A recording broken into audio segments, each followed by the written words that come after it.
I'm going to show you how to automatically assign a person based on a submission from Monday.com WorkForms. This use case is very common in the support industry.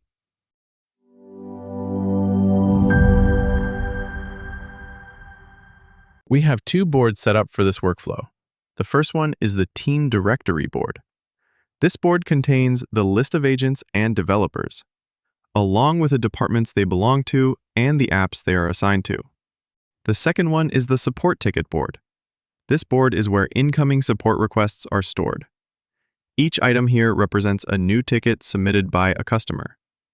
The board includes columns like the app name, request type, and two people columns.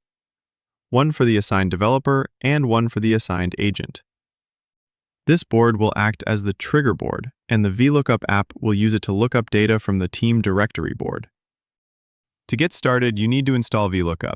Once that's done, create a recipe using the Team Directory as the source board. Each agent and developer is assigned a specific department and the app they are responsible for. In the Support Ticket board, we'll use the app column as both the source key and the target key, since those are unique.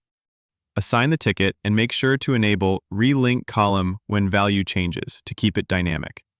After setting it up, go ahead and submit a ticket. When the app is selected and the form is submitted, the item gets created and the correct people are assigned.